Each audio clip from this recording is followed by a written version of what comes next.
بسم الله الرحمن الرحيم. إن الحمد لله نحمده ونستعينه ونستغفره، من يهده الله فلا مضل له ومن يضلل فلا هادي له، وأشهد أن لا إله إلا الله وحده لا شريك له، وأشهد أن سيدنا ونبينا وحبيبنا وشفيعنا وقرة أعيننا محمدا عبده ورسوله صلى الله تبارك وتعالى عليه وعلى آله وأصحابه وأزواجه وذريته وبارك وسلم تسليما كثيرا. أما بعد، فأعوذ بالله من الشيطان الرجيم. بسم الله الرحمن الرحيم. وتوبوا إلى الله جميعا أيها المؤمنون لعلكم تفلحون. سبحان ربك رب العزة عما يصفون وسلام على المرسلين والحمد لله رب العالمين. اللهم صل على سيدنا محمد وعلى آل سيدنا محمد وبارک وسلم. میرے محترم بھائیوں اور دوستو، اللہ تعالیٰ نے ہم سب کو اس دنیا میں مختصر سے وقت کے لیے بھیجا ہے، اور پھر ہم سب نے اپنے وقت پر اس دنیا سے اگلے جہان کی طرف سفر کرنا ہے. اس میں نہ بڑھاپے کی قید ہے، نہ بیماری کی قید ہے، نہ کسی حادثے کی قید ہے، اور نہ ہی اس میں کسی اور موت کے اسباب میں سے کسی سبب کی قید ہے. جب انسان کے دنیا سے جانے کا وقت آتا ہے تو بعض دفعہ اللہ تعالیٰ کی طرف سے اس کے بہانے بنتے ہیں، اور بعض دفعہ بلا کسی بہانے کے اچانک انسان دنیا سے چلا جاتا ہے. جب اچانک چلا جاتا ہے تو لوگ حیرت کرتے ہیں کیسے چلا گیا، حالانکہ اچانک جانے والا بھی اللہ کے لے جانے سے گیا ہے، حادثے میں مرنے والا بھی اللہ کے لے جانے سے گیا ہے.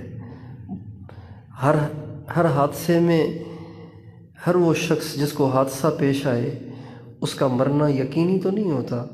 بہت سے لوگ ہیں جب ان کی گاڑی کا حال دیکھا جاتا ہے تو دیکھنے والے کہتے ہیں اس میں بیٹھے ہوئے تو نہیں بچے ہوں گے، لیکن جب تحقیق کی جائے تو ان کو خراش بھی نہیں آتا. اللہ کے ہاں ایک نظام ہے انسان کی زندگی کا اور اس کی موت کا، اور جب مرنے کا وقت آئے تو جانا ہی جانا ہے، اور جب مرنے کا وقت نہ آئے تو بچنا ہی بچنا ہے. ہمارے ایک بہت بڑے بزرگ تھے، حضرت مولانا شاہ عبدالعزیز صاحب دعاجو رحمۃ اللہ علیہ. انڈیا کے تھے، پاکستان بنا تو ہجرت کر کر وہ پاکستان تشریف لائے، کچھ عرصہ کراچی میں گزارا، اور پھر ٹنڈ و آدم ہمارے ہاں سندھ میں ایک علاقہ ہے، وہاں انہوں نے اپنی زندگی کے آخری ایام گزارے. ہمارے تبلیغ کے بھی بہت بڑے بزرگوں میں سے تھے. ہمارے تبلیغ کے بزرگ تھے حضرت مولانا محمد احمد صاحب باولپور کے. وہ انہی کے ذریعے سے تبلیغ میں لگے، شاہ عبدالعزیز صاحب رحمۃ اللہ علیہ کے ذریعے سے. ایک دفعہ ایک شخص آیا ان کے پاس، کہنے لگا حضرت کمال ہو گیا. کہا کیا ہوا؟ کہ بس آج تو میں مرتے مرتے بچا ہوں. تو فرمانے لگے آج تو مرتے مرتے بچے ہو، کبھی بچتے بچتے مر جاؤ گے. اذا جاء اجلهم فلا يستأخرون ساعة ولا يستقدمون. اللہ تعالیٰ فرماتے ہیں تمہارے لیے جو مقرر گھڑی ہے نا، جب وہ آ جائے گی نا تو بس پھر اس کو کوئی ٹالنے والا ٹال نہیں سکتا.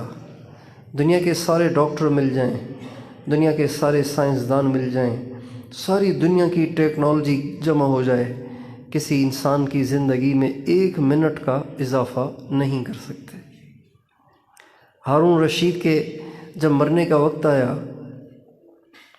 تو اس نے بادشاہ تھا، آدھی سے زیادہ دنیا کا بادشاہ تھا، کتنے اس کے اختیارات ہوں گے، کہاں کہاں اس کی چلتی ہوگی۔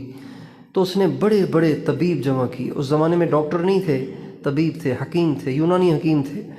بڑے بڑے چوٹی کے حکیم اس نے جمع کیے اور ان سے کہا دیکھو کیا ہوگا۔ اپنی نبض دکھائی، اپنی کیفیت بتائی۔ تو سارے جو ماہر چوٹی کے جو حکیم تھے وہ کہنے لگے بادشاہ سلامت، بات یہ ہے کہ زندگی کا بڑھانا تو ہمارے بس میں ہے نہیں، اتنا ضرور ہم کر سکتے ہیں کہ آپ کے جو ایام باقی رہ گئے ہیں وہ آپ کے اچھے گزر جائیں، وہ آپ کے صحت سے گزر جائیں، اس کی ہم کوشش کر سکتے ہیں۔ باقی آپ کی نبض بتا رہی ہے کہ آپ کے دن اب زیادہ نہیں رہے۔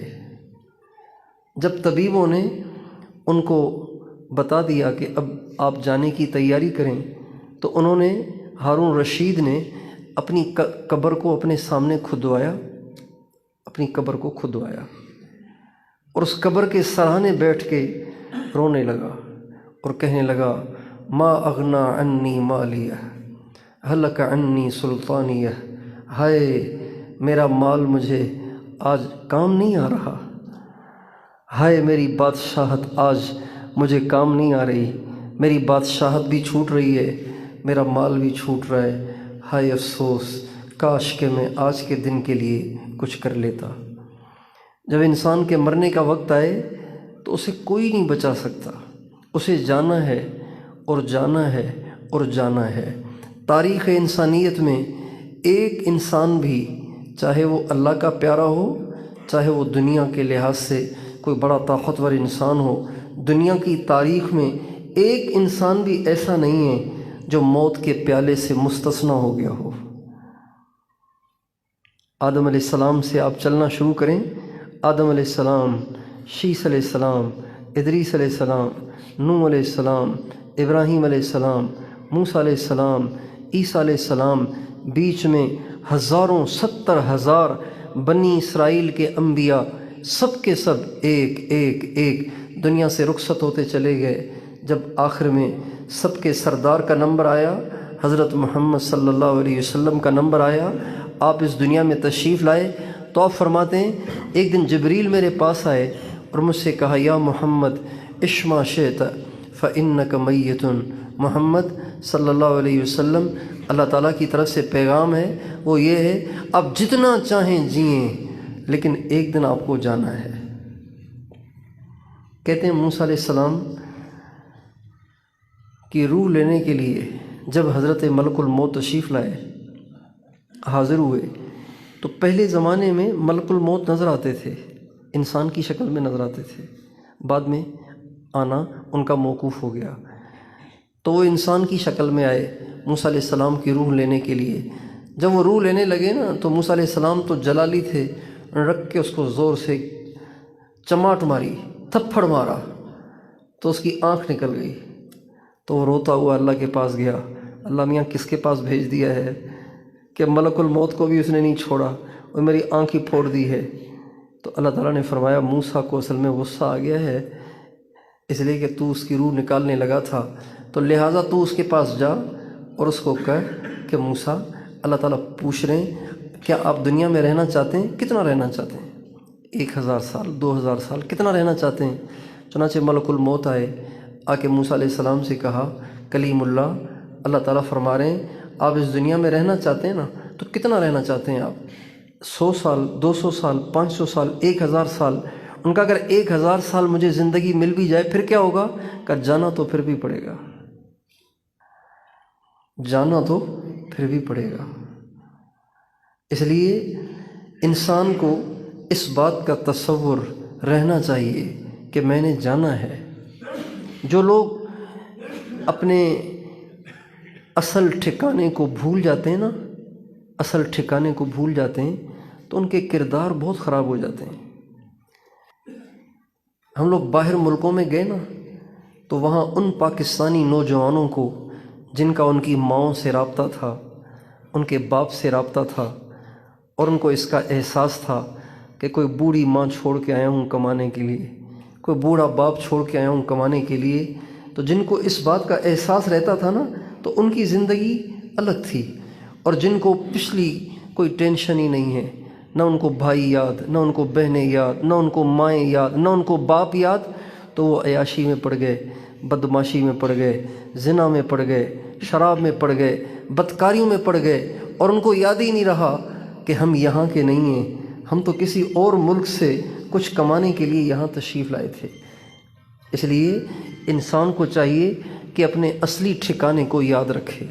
اللہ تعالیٰ نے ہمارے نبی پہ 30 پارے نازل فرمائے۔ سب سے آخری آیت جو ہمارے نبی پہ اتری ہے، سب سے آخر میں جو آیت اتری ہے وہ یہ تھی، وَاتَّقُوا يَوْمًا تُرْجَعُونَ فِيهِ إِلَى اللَّهِ، ڈرو اس دن سے جس دن اللہ کی طرف لوٹائے جاؤ گے، ڈرو اس دن سے جس دن اللہ کی طرف لوٹائے جاؤ گے۔ اور ایک جا اللہ تعالیٰ فرماتے ہیں کہ فَكَيْفَ تَتَّقُونَ إِن كَفَرْتُمْ يَوْمًا يَجْعَلُ الْوِلْدَانَ شِيبًا، اگر تم اسی طرح ناشکری پہ ڈٹے رہے، نافرمانی کی زندگی پہ ڈٹے رہے، تو تم کیسے بچ سکو گے اس دن سے جس دن بچے بھی بوڑھے ہو جائیں گے۔ اس سے مراد قیامت کا دن ہے۔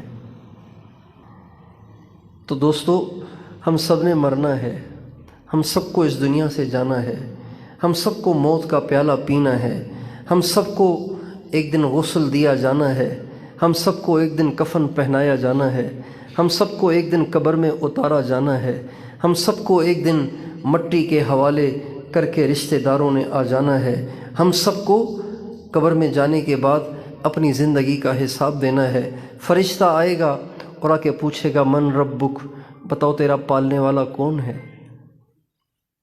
اب دنیا میں اللہ کے پالنے والا ہونے کا یقین تو بنایا نہیں، لہٰذا جواب ہی نہیں بن پائے گا۔ اور فرشتہ نبی کریم صلی اللہ علیہ وسلم کے چہرے انور کی شبیہ دکھائے گا، آپ علیہ السلام کی شبیہ دکھائے گا، تصویر دکھائے گا، اور کہے گا جانتے ہو ان کو، کون ہے یہ؟ تو جس نے ساری زندگی نبی کی غلامی میں گزاری ہوگی اور نبی کے دیدار کی تڑپ اور خواہش اور آرزو اور ارمان میں گزاری ہوگی، تو وہ تو دیکھ کے ہی پہچانے گا نا کہ یہی تو ہیں جن کو دیکھنے کے لیے ساری زندگی میں تڑپتا رہا۔ اور جس نے ساری زندگی داڑھی کا مذاق اڑایا، ٹوپی کا مذاق اڑایا، اور دین کا مذاق اڑایا، اور سنت کا مذاق اڑایا، وہ کیسے پہچان پائے گا؟ اور جب نہیں پہچان پائے گا تو پھر اس کے ساتھ وہ حشر ہوگا جس کا وہ تصور بھی نہیں کر سکے گا۔ اور تیسرا سوال یہ ہوگا کہ تیرا دین کون سا ہے؟ کوئی دین بھی ہے جس دین پہ چل کے زندگی گزاری ہے؟ ہمارے ہاں تو دین سمجھتے ہیں صرف نماز اور نماز کے مسائل کو، کاروبار میں کیا کرنا ہے، شادیوں میں کیا کرنا ہے، غمیوں میں کیا کرنا ہے، اور ملازمت میں کیا کرنا ہے، اور حکومت مل جائے تو کیا کرنا ہے، اور سیاست میں شرکت ہو جائے تو کیا کرنا ہے، سیاست کیسے کرنی ہے، حکومت کیسے کرنی ہے، تجارت کیسے کرنی ہے، ملازمت کیسے کرنی ہے، شادیاں اور غمیاں کیسے کرنی ہیں۔ اس میں تو ہم دین کو داخل ہونے ہی نہیں دیتے۔ ہم کہتے ہیں دین تو بس مسجد کی 4 دیواری تک ٹھیک ہے۔ دین اگر باہر آئے گا تو ہمارے کاروبار کو برباد کرے گا، ہماری خوشیوں کو ملیا میٹ کرے گا۔ بتائیے جب شادیوں میں دین آ جائے گا تو نہ ڈھول بجے گا، نہ سارنگی بجے گی، نہ ڈانس ہوگا، نہ میوزک بجے گا، نہ کنجریاں ناچیں گی، نہ شرابیں بٹیں گی، نہ اللہ کی اور نافرمانیاں ہوں گی، تو شادی میں مزہ کیسے آئے گا؟ لہٰذا دین تو بس مسجد کی 4 دیواری میں ہی ٹھیک ہے۔ ایسے لوگ جو اس نظریے سے زندگی گزار کے مر گئے، جب ان سے قبر میں پوچھا جائے گا بتا تیرا دین کون سا ہے، تو بتائیے وہ کہہ سکیں گے کہ ہاں میرا دین اسلام ہے۔ ہم لوگ سوچتے نہیں ہیں، اندھا دھند بھاگے چلے جا رہے ہیں، اور ہمیں پتہ نہیں چل رہا کہ زندگی کا رخ کیا ہونا چاہیے، زندگی کیسی گزارنی چاہیے، اور ہم کہاں جا رہے ہیں، اور ہمیں کس کے سامنے کھڑا ہونا ہے، اور ہمیں اپنی زندگی کا حساب بھی دینا ہے، یا ایسے ہی اندھیر نگری ہے اور چوپٹ راجہ ہے، جو کرے گا وہ اس کو حاصل ہو جائے گا، کوئی اس سے پوچھ گچھ کرنے والا نہیں ہے۔ میرے دوستو ایسے نہیں ہے۔ نبی کریم صلی اللہ علیہ وسلم ایک دفعہ گھر سے باہر تشریف لائے،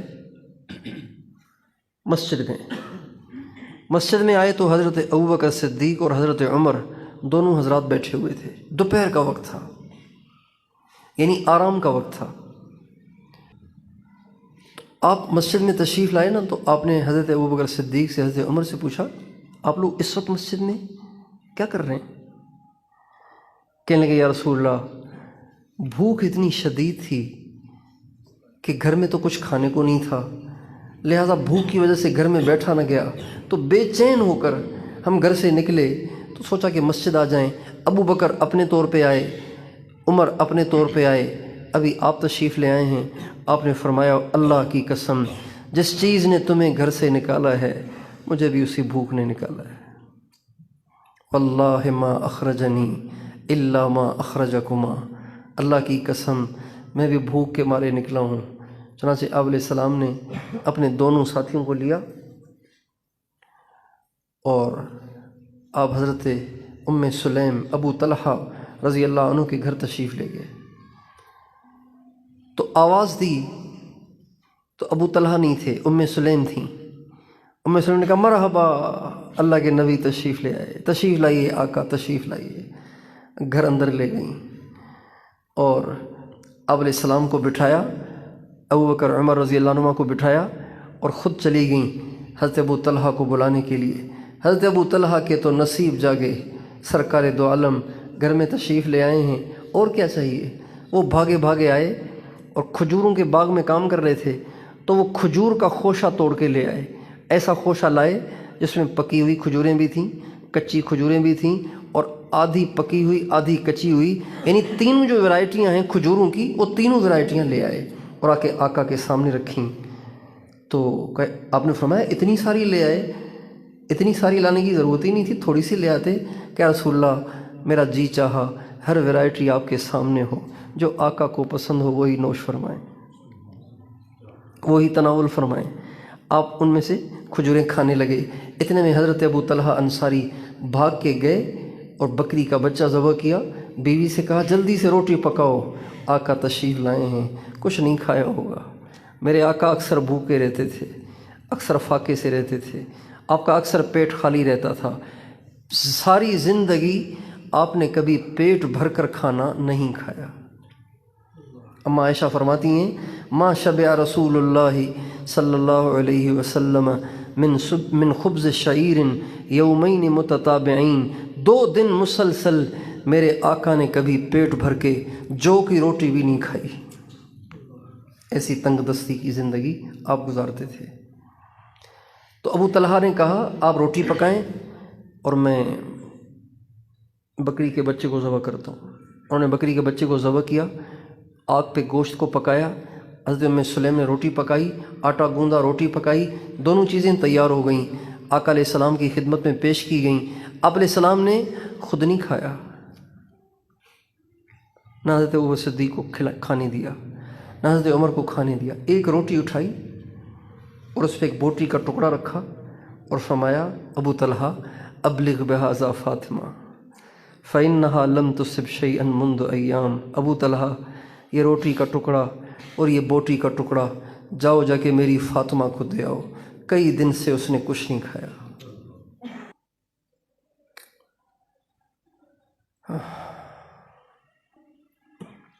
پھر اس کے بعد آپ نے بھی کھایا، حضرت ابو بکر صدیق نے بھی کھایا، حضرت عمر نے بھی کھایا۔ جب آپ کھا چکے تو آپ علیہ السلام نے فرمایا یہی وہ نعمتیں ہیں جن کا قیامت میں حساب ہوگا۔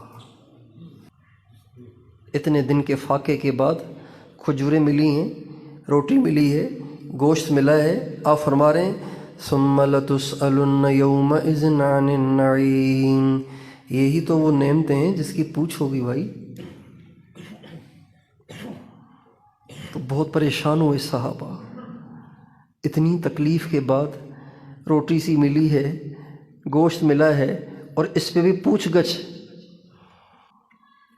اس لیے انسان کو چاہیے، ہم سب کو چاہیے، ہر مسلمان کو چاہیے کہ کبھی بھی اپنی آخرت کو نہ بھولے، کبھی بھی قیامت کو نہ بھولے، کبھی بھی اپنی موت کو نہ بھولے، کبھی بھی اللہ کے سامنے پیشی کو نہ بھولے، کبھی بھی محشر کے حساب کتاب کو نہ بھولے۔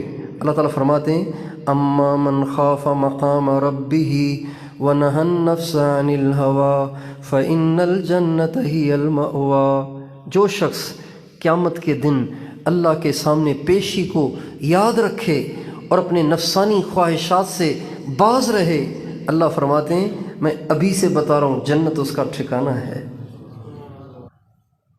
اس آیت سے ایک نقطہ یہ بھی ملا کہ جس شخص کو اللہ کے سامنے کھڑا ہونے کا خوف دامن گیر رہے گا وہ کبھی بھی نفسانی خواہشات پہ نہیں چلے گا۔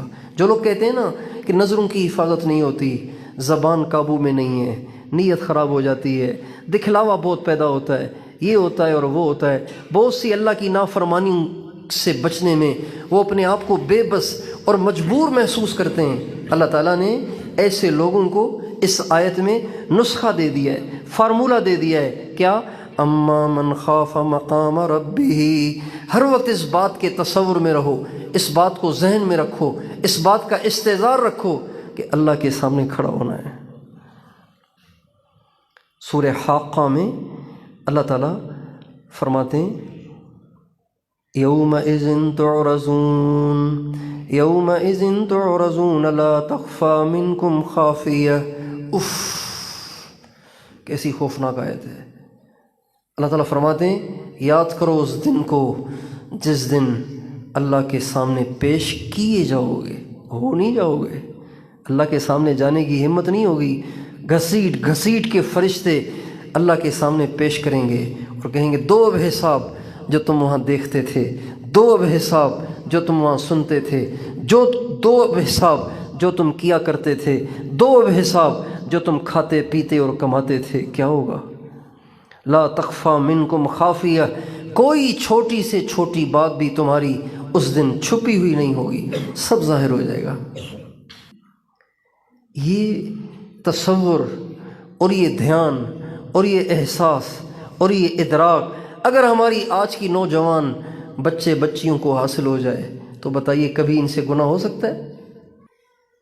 آج آخرت یاد نہیں ہے، قیامت یاد نہیں ہے، جہنم یاد نہیں ہے، جنت یاد نہیں ہے۔ چونکہ جنت یاد نہیں ہے اس لیے دنیا کی رنگینیاں اچھی لگ رہی ہیں، دنیا کی رنگینیاں اچھی لگ رہی ہیں۔ جو لوگ بڑھیا چیزیں دیکھ چکے ہوتے ہیں نا تو ان کو ان سے گھٹیا چیزیں اچھی نہیں لگتی، ان کو ان سے گھٹیا چیزیں اچھی نہیں لگتی۔ جن کے گھروں میں عالی شان فرنیچر ہوں ان کے سامنے ایسی کرسیوں کی کیا ویلیو ہے؟ جن کے سامنے کروڑوں کے قالین بچھے ہوں ان کے سامنے یہ جو آپ کی مسجد میں کارپٹ بچھا ہوا ہے اس کی کوئی حیثیت ہے؟ جن کے گھروں میں کروڑوں کے قالین بچھے ہوئے ہوں ان کے سامنے اس کارپیٹ کی کیا ویلیو ہے؟ جن کے گھروں میں لاکھوں روپے کروڑوں روپے کے فرنیچر رکھے ہوں ان کے سامنے اس کرسی کی کیا ویلیو ہے؟ جن کی نگاہوں میں جنت کے محلات رہتے ہوں، جنت کے حور اور قصور رہتے ہوں اور جنت کے پیمانے رہتے ہوں اور جنت کے جام رہتے ہوں، جن کی نگاہوں میں اللہ کے دیدار کی جھلکیاں ہر وقت گھومتی پھرتی ہوں، بتائیے دنیا میں ان گندگی سے بھری ہوئی عورتوں کو دیکھنے کو ان کا دل کرے گا؟ اس لیے اللہ تعالیٰ نے قرآن پاک کے اندر احکام تو بیان کیے ہیں صرف 500 آیتوں میں، 6000 سے زیادہ آیتیں قرآن کی، 6000 سے زیادہ آیتیں قرآن پاک کی ہیں۔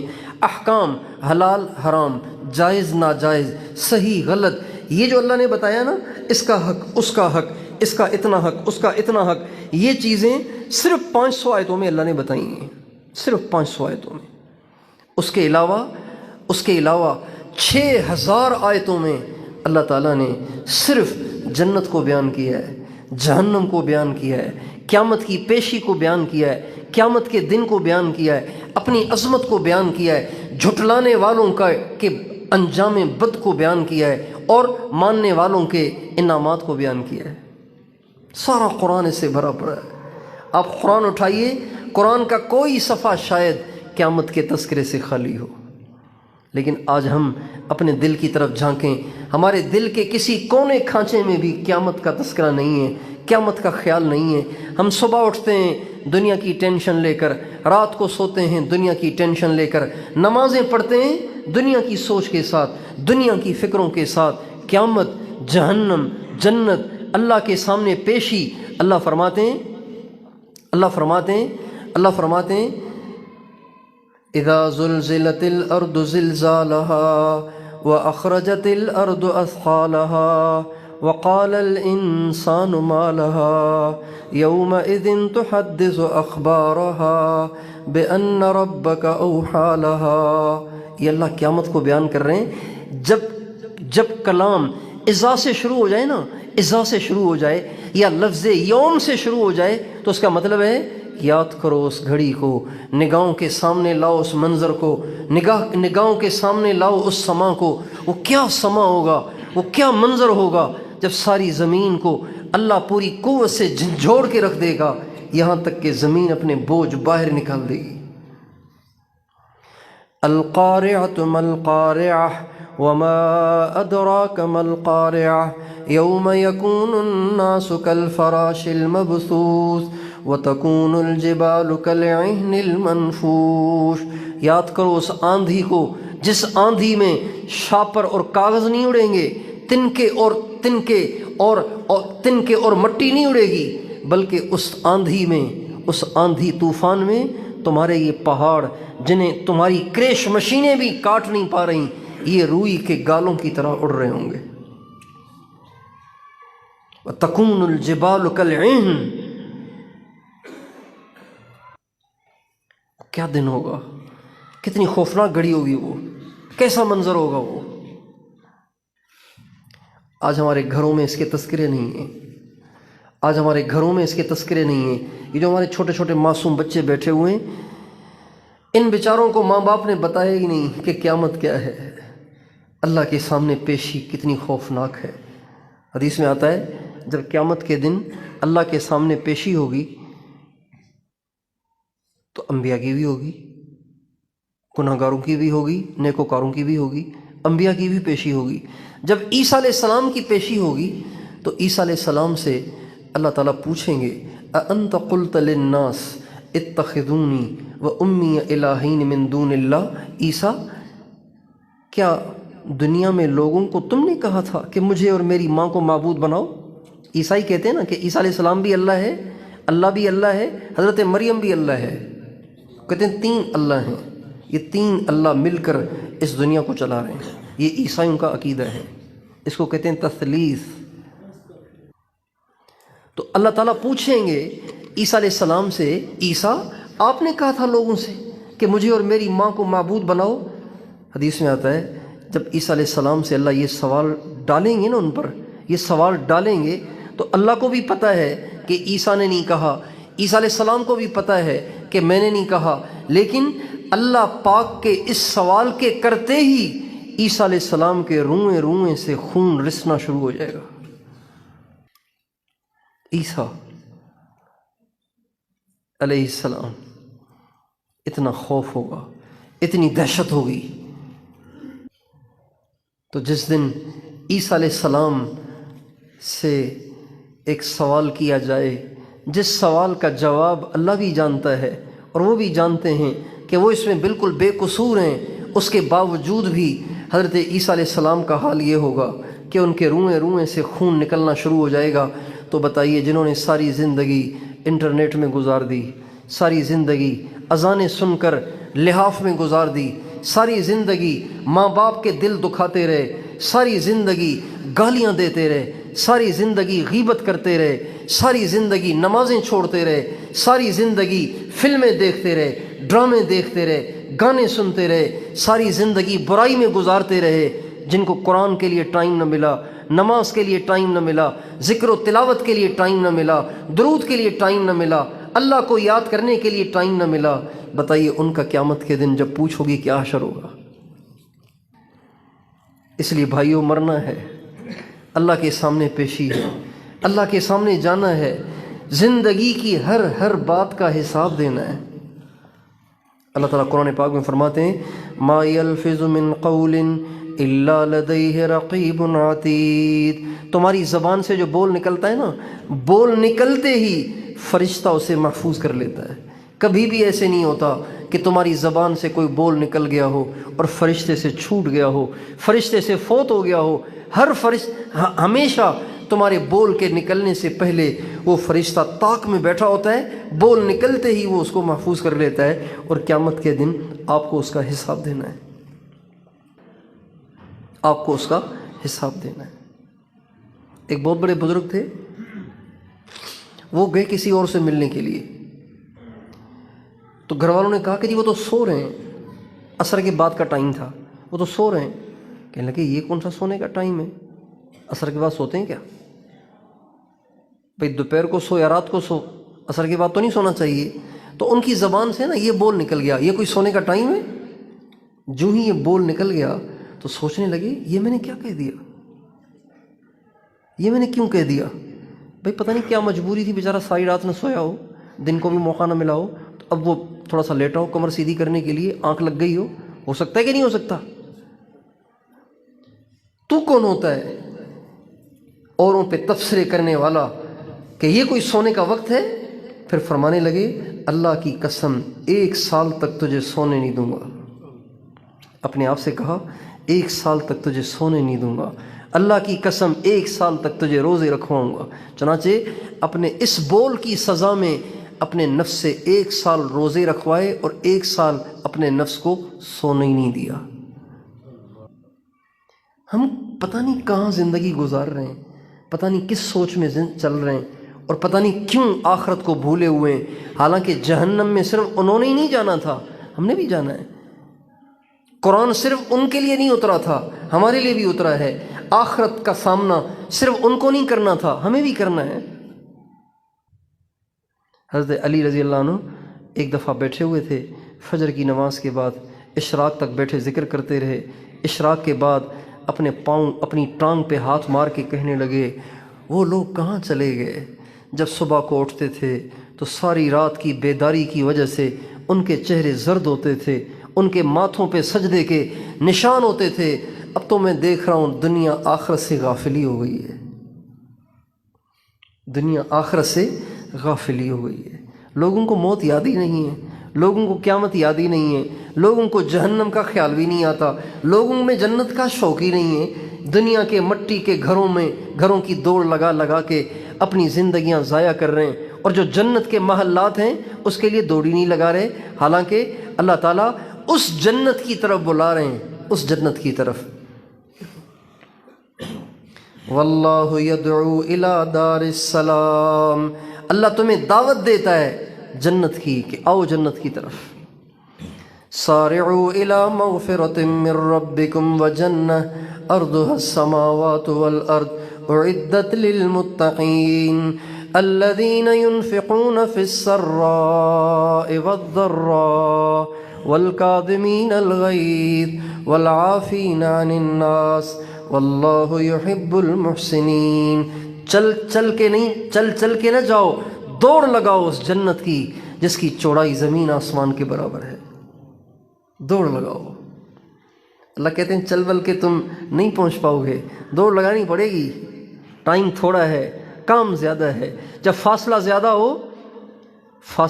ہو اور ٹائم تھوڑا ہو اور ٹرین کا ٹائم ہو رہا ہو تو پھر دوڑ لگائی جاتی ہے نا۔ تو اللہ کہتے ہیں ٹائم تھوڑا ہے، سفر بہت دور کا ہے، لہذا چل کے نہیں بلکہ دوڑ لگا کے اس جنت کو حاصل کرنے کی کوشش کرو۔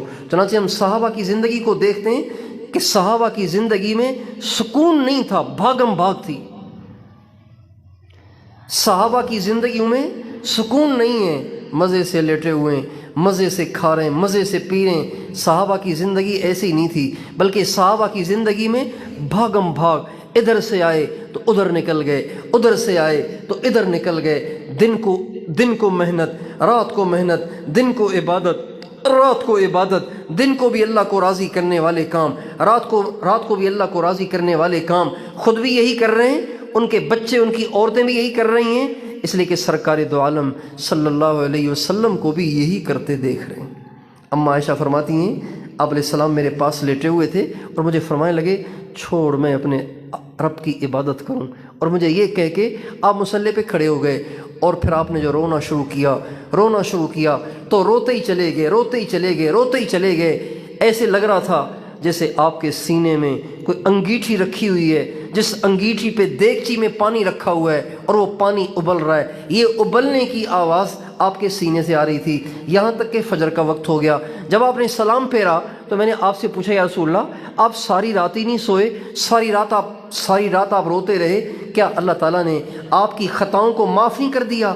پھر آپ اتنا کیوں رو رہے ہیں؟ تو آپ نے فرمایا افلا اکون عبدا شکورا۔ عائشہ، ایک عبادت ہوتی ہے گناہوں کو بخشوانے کے لیے، ایک عبادت ہوتی ہے کس لیے؟ گناہوں کو بخشوانے کے لیے، ایک عبادت ہوتی ہے شکر گزاری کے طور پر۔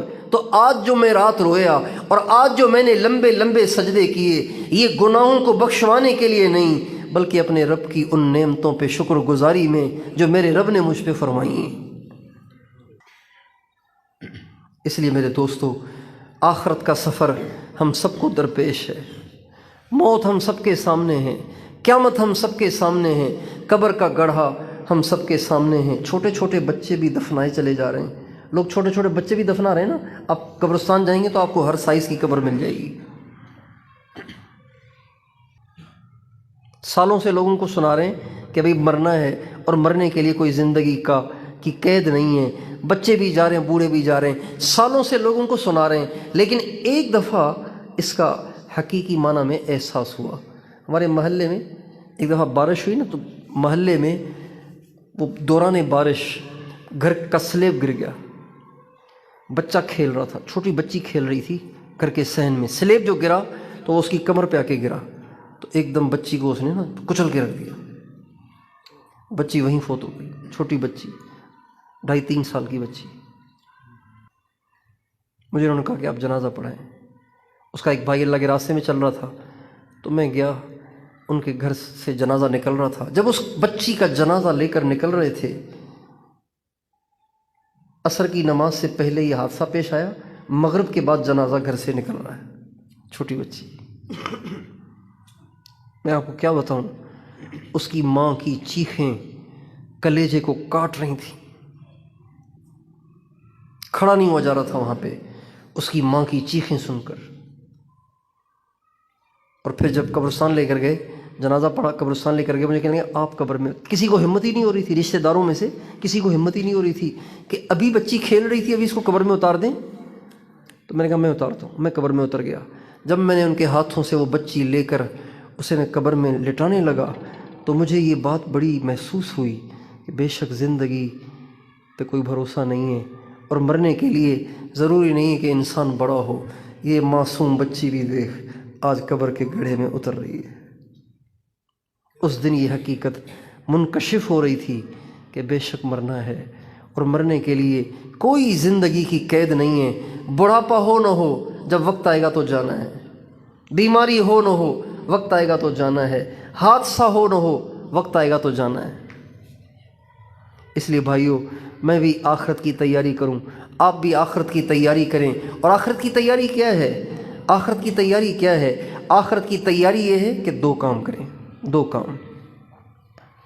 آخرت کی تیاری یہ ہے کہ 2 کام کریں۔ ایک، جو اللہ نے کرنے کو کہا ہے اس کو کریں، جی چاہے نہ چاہے۔ اللہ نے کہا ہے اذان ہو تو سب کام چھوڑ کے مسجد میں آؤ، تو آپ کا جی نہیں کر رہا، آپ زبردستی اپنے آپ کو گھسیٹ گھساٹ کے آ جائیں مسجد۔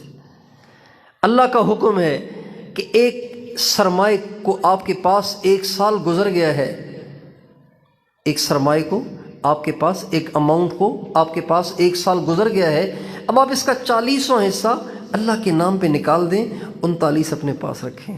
صرف ایک حصہ، لاکھ میں سے 2500، 2 لاکھ میں سے 5000، 3 لاکھ میں سے 7500، 4 لاکھ میں سے 10,000 نکال کے غریبوں، مسکینوں اور بیواؤں میں خرچ کر لیں۔ آپ کا دل چاہے نہ چاہے آپ اسے کریں۔ رمضان کا مہینہ آئے، آپ کا دل نہیں چاہ رہا، گرمی بڑی شدید ہے، پھر بھی آپ روزے رکھیں۔ اللہ نے استعداد دی ہے، آپ کا دل نہیں چاہ رہا، آپ کو ہمت نہیں ہو رہی، سفر کرنے کی ہمت نہیں ہو رہی، پھر بھی آپ جائیں، جا کے بیت اللہ کا حج کر کے آئیں۔ یہ کرنے کے کام ہے۔ ماں باپ زندہ ہیں، ان کی خدمت کریں، ان کی دعائیں لیں، ان کے پاؤں دھو کے پئیں۔ یہ پاؤں دھو کے پئیں ایک محاورہ ہے، اس کا مطلب پاؤں دھو کے پینا نہیں ہوتا۔ اس کا مطلب بہت خدمت کرنا، بہت خدمت کرنا۔ لیکن امام حسین کے جو فرزند ارجمند امام زین العابدین تھے، وہ اپنی ماں کے واقعی روزانہ پاؤں دھو کے پیتے تھے۔ اپنی ماں کے کو بٹھاتے اوپر، نیچے ایک تشتری رکھتے، اس میں ان کے پاؤں رکھتے، ان کے پاؤں پہ پانی ڈال کے ان کے پاؤں کو دھوتے تھے، پھر اس پانی کو اپنی ماں کی محبت میں پیتے تھے۔ اتنی ان کو محبت تھی اپنی ماں سے۔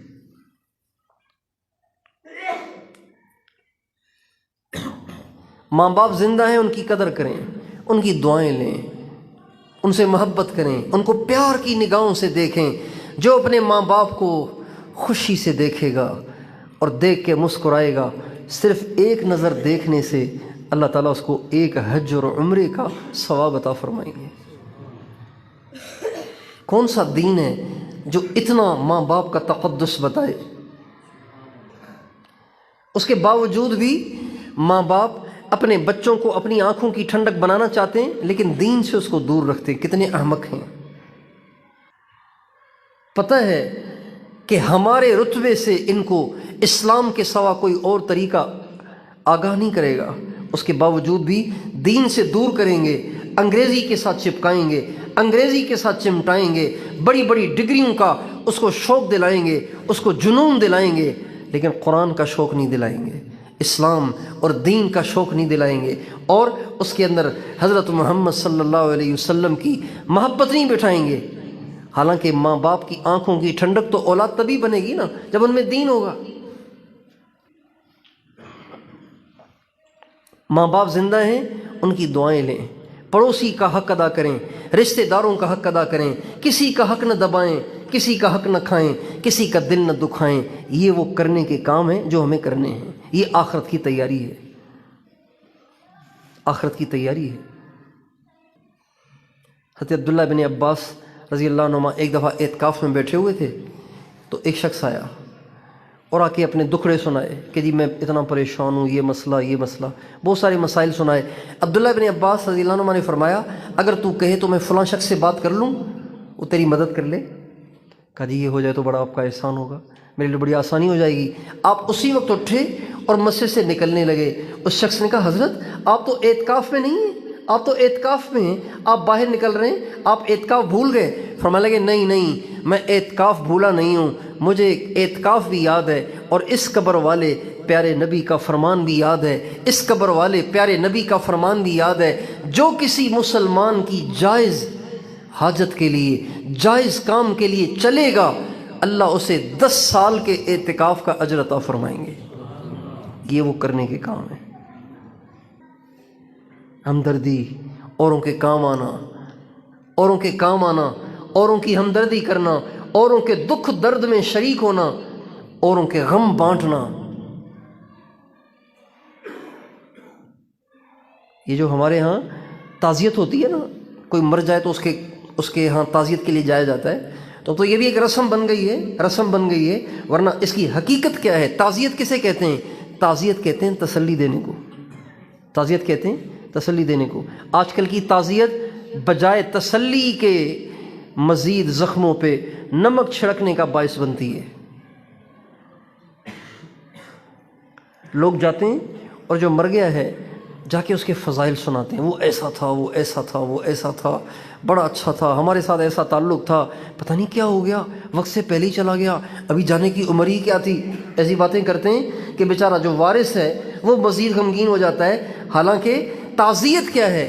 تعزیت یہ ہے کہ آپ جس کا کوئی پیارا مر گیا ہے، آپ اس کے پاس جائیں، ایسے بولیں کہ اس کا دل ذرا بڑا ہو جائے، اس کو ذرا ڈھارس بن جائے، اس کو ذرا تسلی ہو جائے، اس کے آنسو ذرا خشک ہو جائیں اور اس کا دل ذرا بڑا ہو جائے۔ اس کو کہتے ہیں تعزیت۔ حضرت معاذ بن جبل کے بیٹے کا انتقال ہو گیا، آپ علیہ السلام کو بتایا گیا، آپ علیہ السلام نے فرمایا ان للہ ما اخذ ولہ ما اعطى وکل شیء عنده باجل مسمى فلتصبر ولتحتسب۔ معاذ یہ بیٹا اللہ نے دیا تھا تو اللہ نے واپس لے لیا، اپنی چیز واپس لیے، غم کرنے کی چیز کیا ہے؟ اللہ کی دی ہوئی امانت تھی جو اللہ نے واپس لے لی، لہٰذا صبر کر، اللہ سے ثواب کی امید رکھ، اللہ پاک کے ہاں ہر ایک کے دنیا سے جانے کا وقت مقرر ہے۔ بیٹا، آپ کا بیٹا اپنے وقت سے پہلے نہیں گیا، اپنے مقرر وقت پہ گیا ہے۔ ایک دفعہ ہمارے شہر میں ایک نوجوان نے خودکشی کر لی۔ تو خودکشی کرنا حرام ہے۔ خودکشی کرنے والے کے لیے ہمیشہ کی جہنم کی وعید آئی ہے حدیث میں، ہمیشہ جہنم میں، کافروں کی طرح ہمیشہ دوزخ میں جلے گا۔ لیکن علماء کہتے ہیں یہ بطور دھمکی کے ہے۔ اگر ایمان پہ گیا ہے، اگر مسلمان تھا تو ایک دن جہنم سے نکلے گا اپنی سزا کو بھگت کر۔ تو ہم گئے تعزیت کے لیے، تو ان کے جو بھائی تھے وہ بہت پریشان تھے، ٹینشن سے مرے جا رہے تھے۔ کہنے لگے چھوٹے چھوٹے بچے چھوڑ کے گیا ہے وہ۔ اب یہ بچے مجھ سے بار بار پوچھتے ہیں، چاچا ابو کب آئیں گے؟ کہتے ہیں میں اب کیا جواب دوں ان کو؟ چاچا کا جو لفظ ہے وہ بابا کا قائم مقام تو نہیں ہو سکتا ہے؟ چاچا بابا کا قائم مقام ہو سکتا ہے؟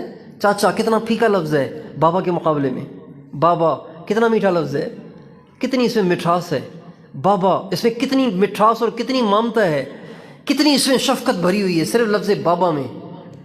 چاچا اس کا قائم مقام ہو ہی نہیں سکتا۔ یہ وہ کہہ رہا ہے، کہہ رہا میں بہت پریشان ہوں، اس نے کیسا قدم اٹھا لیا، کچھ تو سوچتا۔ میں نے اس سے کہا کہ بھئی بات یہ ہے کہ اس نے جو قدم اٹھایا ہے وہ تو غلط اٹھایا ہے، لیکن وہ اپنے وقت سے پہلے نہیں مرا۔ اگر وہ اپنے گھر میں بیٹھا رہتا، اپنی چارپائی پہ ہوتا، تو اسی ٹائم، اسی گھڑی، اسی گھنٹے، اسی منٹ میں اس نے اپنی چارپائی پہ مر جانا تھا۔ وقت سے پہلے نہیں مرا ہے، اس نے مرنا ہی اس وقت میں تھا، اس رات میں تھا، اس گھنٹے، اس منٹ میں تھا۔ مجرم جو ہوا ہے وہ جلد بازی کی وجہ سے ہوا ہے، ورنہ تو اس نے اسی وقت میں مرنا تھا۔ یقین جانیے اس بول کو بولنے سے ایک دم اس کے چہرے کے تاثرات تبدیل ہو، کہنے لگے اچھا یار آپ نے تو بات ایسی کہہ دی کہ میرے دل کو تسلی ہو گئی، ورنہ تو میں بہت اس پہ غصے تھا، بہت اس کے لیے پریشان تھا کہ اس نے کیا کیا۔ یعنی اگر وہ نہ کرتا تو نہ جاتا، جبکہ ایسے نہیں ہے، نہ کرتا تو بھی جاتا۔ یہ اصل بات ہے۔ یہ سب آخرت کی تیاری کے اسباب ہیں، یہ سب آخرت کی تیاری ہے۔ اور تو ایک کام یہ کرنا ہے کہ جن باتوں سے اللہ نے منع کیا ہے ان سے ہمیں بچنا ہے، اور دوسرا کام جو ہمیں کرنے کا ہے وہ کیا ہے؟ جن باتوں سے اللہ نے منع کیا ہے ان سے ہمیں بچنا ہے۔ وَمَا آتَاكُمُ الرَّسُولُ فَخُذُوهُ وَمَا نَهَاكُمْ عَنْهُ فَانْتَهُوا، جس بات سے تمہیں منع کیا جائے اس سے دور رہو، چاہے وہ تمہاری کتنی فیوریٹ چیز کیوں نہ ہو، چاہے وہ تمہاری کتنی پسندیدہ کی چیز کیوں نہ ہو، پھر بھی تمہیں اس سے باز رہنا ہے۔ اللہ تعالیٰ نے ہمیں جھوٹ سے روکا ہے، ہمیں بچنا ہے۔ اللہ نے ہمیں دھوکے سے روکا ہے، ہمیں دھوکہ نہیں دینا ہے۔ اللہ نے ہمیں ملاوٹ سے منع کیا ہے، ہمیں ملاوٹ نہیں کرنی۔ اللہ نے ہمیں اوروں کی دل آزاری سے منع کیا ہے، ہمیں کسی کی دل آزاری نہیں کرنی۔ اللہ نے ہمیں ماں باپ سے اپنی آواز کو اونچا کرنے سے منع کیا ہے، ہمیں ماں باپ سے اپنی آواز کو اونچا نہیں کرنا۔ اللہ نے ہمیں بڑوں کا ادب کرنے کا حکم کیا، اور چھوٹوں پہ شفقت کرنے کا حکم دیا، ہمیں وہ کرنا ہے۔ جس بات سے اللہ نے منع کیا ہے اس سے بچنا ہے، چاہے دل کتنا ہی کھنچ رہا ہو۔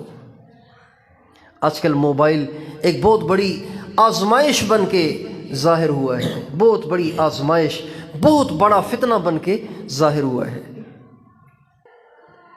فتنے بہت آئے دنیا میں جنہوں نے دنیا کو بہت متاثر کیا، اور بہت لوگ اس کے پیچھے چلے اور بہت اس کے ماننے والے ہوئے، لیکن میرا خیال ہے اتنا بڑا تاریخ انسانیت میں کوئی فتنہ نہیں آیا جس نے مسلمانوں کو بھی اپنی لپیٹ میں لے لیا ہے، کافروں کو بھی اپنی لپیٹ میں لے لیا ہے، دنیا داروں کو بھی اپنی لپیٹ میں لے لیا ہے، دین داروں کو بھی اپنی لپیٹ میں لے لیا ہے، اور بے دینی کے ماحول میں رہنے والوں کو بھی لپیٹ میں لے رکھا ہے، اور دینی ماحول، پاکیزہ ماحول میں رہنے والوں کو بھی اپنی لپیٹ میں لے لیا ہے۔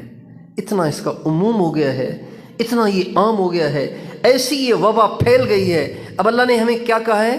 قُل لِّلْمُؤْمِنِينَ يَغُضُّوا مِنْ أَبْصَارِهِمْ وَيَحْفَظُوا فُرُوجَهُمْ ذَلِكَ أَزْكَىٰ لَهُمْ إِنَّ اللَّهَ خَبِيرٌ بِمَا تَعْمَلُونَ۔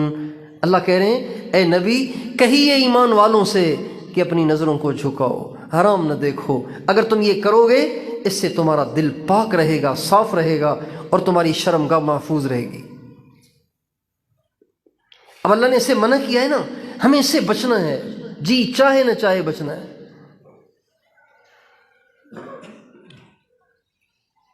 وَلَا تَقْرَبُوا الزِّنَا إِنَّهُ كَانَ فَاحِشَةً وَسَاءَ سَبِيلًا، زنا کے قریب بھی نہ جانا، یہ بہت برا راستہ ہے، اللہ کو بہت ناپسند ہے۔ اللہ نے منع کیا ہے، ہمیں بچنا ہے۔ الزانیۃ والزانی فجلدوا کل واحد منہما مئۃ جلدہ، جو مرد زنا کرے، جو عورت زنا کرے، اگر وہ شادی شدہ نہیں ہیں تو ان کو 100 کوڑے مارو، اگر وہ شادی شدہ ہیں تو سنگسار کر کے ان کو ہلاک کر دو۔ اللہ نے کہا ہے، اللہ نے منع کر دیا ہے، ہمیں بچنا ہے۔ آج زنا عام ہو گیا ہے۔ دیکھیں یہ اصولی بات ہے، جب نگاہ آوارہ ہوگی تو زنا عام ہوگا، جب نگاہ آوارہ ہوگی تو زنا عام ہوگا، جب نگاہ آوارہ ہوگی تو زنا عام ہوگا، یہ اصولی بات ہے۔ اس لیے اللہ تعالیٰ نے ان دونوں باتوں کو اکٹھے ذکر کیا ہے، قُل لِّلْمُؤْمِنِينَ يَغُضُّوا مِنْ أَبْصَارِهِمْ وَيَحْفَظُوا فُرُوجَهُمْ ذَلِكَ أَزْكَىٰ لَهُمْ، اے نبی آپ کہیے ایمان والوں سے نگاہوں کو جھکاؤ، شرمگاہوں کو بچاؤ۔ کیا مطلب؟ اگر نگاہوں کو نہیں جھکاؤ گے تو شرمگاہوں کو ناپاک کر ڈالو گے۔ اللہ نے منع کیا ہے، ہمیں اس سے بچنا ہے، چاہے دل کتنا راغب ہو، چاہے دل کتنا مچل رہا ہو، چاہے دل کتنا تڑپ رہا ہو، ہمیں اس سے بچنا ہے۔ یہ آخرت کی تیاری ہے، یہ آخرت کی تیاری ہے، یہ وہ اسباب ہیں جس سے ہمیں جنت ملے گی، جہنم سے بچیں گے، اللہ راضی ہوگا، اللہ کے نبی راضی ہوں گے۔ آپ سارے بھائی تیار ہیں؟ مگر چونکہ ہم سارے گناہ گار ہیں، ہم میں سے کوئی معصوم نہیں ہے، ساری زندگی میں ہم سے ہزاروں گناہ ہوئے ہوں گے، لاکھوں گناہ ہوئے ہوں گے۔ اللہ تعالیٰ بڑے مہربان ہیں، بڑے کریم ہیں، اس کو پہلے سے پتہ ہے کہ بندوں سے خطائیں ہوتی رہیں گی، لہٰذا اللہ تعالیٰ نے پہلے ہی ہمیں بتا دیا کیا؟ وَتُوبُوا إِلَى اللَّهِ جَمِيعًا أَيُّهَا الْمُؤْمِنُونَ، اے ایمان والو جب کبھی تمہیں سمجھ آ جائے اور تم میری طرف آنا چاہو تو اس بات سے نہ گھبرانا کہ اتنے سارے گناہ کیسے بخشے جائیں گے، نا امید نہ ہو، تمہارے سارے ہی بخشے جائیں گے، بس تم واپس آ جاؤ۔ وَتُوبُوا إِلَى اللَّهِ جَمِيعًا أَيُّهَا الْمُؤْمِنُونَ لَعَلَّكُمْ تُفْلِحُونَ، اگر گناہ ہو گئے ہیں گھبراؤ نہیں، توبہ کر لو، اللہ سب معاف کر دے گا۔ اور ایک جگہ اللہ نے عجیب لہجے کے ساتھ بات کی ہے، اللہ اکبر، اس لہجے سے ایسے لگ رہا ہے جیسے اللہ تعالیٰ انتظار میں بیٹھے ہوئے ہیں، اس لہجے سے ایسے لگ رہا ہے جیسے اللہ تعالیٰ انتظار میں بیٹھے ہوئے ہیں۔ مثلا ایک دسترخوان بچھا ہوا ہے، کھانا رکھا ہوا ہے، آپ نے کھانا شروع کر دیا، اگلا بیٹھا ہوا ہے، ایسے ہی بیٹھا ہوا ہے، آپ نے 2 لقمے کھائے، 4 لقمے کھائے، 5 لقمے کھائے، کبھی کھانا شروع کرو، پھر کا کھانا شروع کرو، جب اب بھی کھانا شروع نہیں کر رہا، اب آپ کا پیٹ بھرنے والا ہے، آپ اسے کہہ رہے ہیں بھائی کھانا آخر کیوں نہیں شروع کر رہے بھائی، کیا مسئلہ ہے آپ کے ساتھ؟ آپ کہیں گے نا بھائی کھانا کیوں نہیں کھا رہے آپ؟ بالکل اسی لہجے میں اللہ فرماتے ہیں افلا یتوبون الی اللہ ویستغفرون، یہ کیوں نہیں توبہ کرتے، ان کو کیا ہو گیا ہے؟ افلا یتوبون الی اللہ ویستغفرون، یہ کیوں نہیں لوٹتے اللہ کی طرف اور کیوں نہیں معافی مانگتے اپنے رب سے؟ یہ ایک لہجہ، ایک اور لہجے میں اللہ تعالیٰ نے اسی بات کو فرمایا ہے قرآن پاک میں۔ وہ لہجہ کیسا ہے؟ اس کی مثال ایسی ہے جیسے کسی کام کو فوری طور پہ کرنا ضروری ہے، کسی کام کو فوری طور پر کرنا ضروری ہے اور اگلا اس میں تاخیر کر رہا ہے، اگلا اس میں دیر کر رہا ہے، تو آپ کہیں گے بھائی آپ کیوں نہیں کر رہے یار، جلدی کرو نا، اتنی دیر ہو گئی ہے۔ مسجد میں آپ آئے، نماز ہے 7 بجے، 7:03 ہو رہے ہیں، اب تک نماز کھڑی نہیں ہو رہی، تو آپ آنکھیں دکھاتے ہی نہیں دکھاتے امام صاحب کو؟ نہیں دکھانی چاہیے، لیکن دکھاتے ہیں نا آپ، بھائی امام صاحب کیا مسئلہ ہو گیا یار، 7:03 اوپر ہو گئے، نماز کیوں نہیں کھڑی کر رہے؟ ایک کام ہونا چاہیے، اس میں تاخیر کیوں ہو رہی ہے؟ یہ جو لہجہ ہے نا، اللہ تعالیٰ اسی لہجے کو اختیار فرما رہے ہیں، اور فرما رہے ہیں لولا تستغفرون اللہ لعلکم ترحمون، اتنی دیر کیوں کر رہے ہو؟ تم کیوں نہیں مجھ سے معافی مانگتے تاکہ میں تم پہ رحم کروں؟ اللہ اکبر، لولا تستغفرون اللہ، کیوں دیر کر رہے ہو بھائی؟ کیوں نہیں معافی مانگ رہے تم؟ مانگو اللہ سے معافی، مانگو اللہ سے معافی تاکہ اللہ تم پہ رحم کرے۔ تو اس لیے میں بھی توبہ کرتا ہوں، آپ بھی توبہ کر لیں، ہمیشہ کے لیے توبہ کریں، اور یہ نیت کریں کہ آج کے بعد اللہ کو ناراض نہیں کریں گے، اللہ کی نافرمانی نہیں کریں گے، اور جتنے احکام اللہ تعالیٰ کے ہمارے اوپر لازم ہیں ہم ان سب کو پورا کریں گے، جی چاہے نہ چاہے کریں گے انشاءاللہ۔